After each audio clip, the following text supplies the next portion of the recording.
Caríssimos jovens, no nosso último encontro nós falávamos das relações existentes entre celibato e pedofilia. Você perguntaram alguma vez por que a mídia tem tanto interesse em divulgar publicamente os pecados dos sacerdotes? A mesma mídia que incentiva as relações sexuais antes do casamento, a mesma mídia que incentiva o divórcio, o adultério. Por que se escandaliza tanto com os pecados dos filhos da igreja? Será que a mídia está interessada na santidade sacerdotal e fica escandalizada quando esses padres, que deveriam manifestar uma santidade em sua conduta de vida, manifestam exatamente o contrário, esses pecados abomináveis? Eu penso que não. Há um interesse maior por detrás disso tudo, o interesse de denegrir a imagem da igreja. Como a doutrina da igreja segue agredindo ainda hoje os homens do nosso tempo, o evangelho é muito duro para os ouvidos contemporâneos, como foi também para os ouvidos daqueles que conviveram com o nosso Senhor. Inclusive hoje os homens dizem diante de suas palavras, essas palavras são muito duras, quem pode suportar?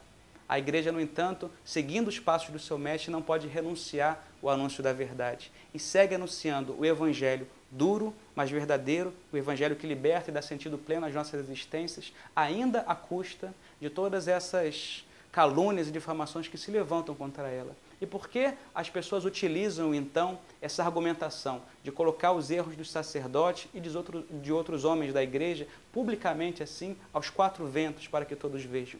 Porque a doutrina da igreja é irrefutável, sobretudo o testemunho que os santos dão. Não se refuta uma vida de santidade, não se refuta um santo, porque aquilo convence qualquer um.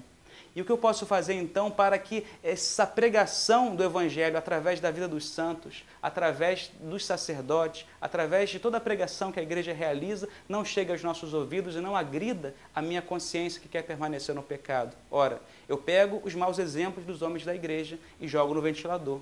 Assim todos vão ver como que a igreja pode pregar a santidade de vida se os seus ministros fazem algo semelhante a isso. Pego o exemplo, contra-exemplo de uma minoria e generalizo como se toda a igreja vivesse esse contra-testemunho. E assim eu posso, de algum modo, manchar o próprio cristianismo. Não nos iludamos, não fixemos o nosso olhar nesses pequenos contra-exemplos de uma minoria, mas fixemos o nosso olhar na grande multidão de santos que hoje habitam o céu, porque foram fiéis aqui na terra, e nessa multidão incalculável de homens e mulheres, irmãos nossos, que estão lutando, pelejando pela santidade. É esse exemplo dos santos do céu e daqueles que militam na terra para alcançar o céu que nos empurra e nos impulsiona a não nos fixarmos no mal, mas no bem que existe, na ação do Espírito Santo que segue viva ainda hoje em sua igreja. Se você tiver mais alguma pergunta, pode mandar para o nosso Twitter, @RevoluçãoJesus, ou para o meu Twitter pessoal, @PEDemetrio.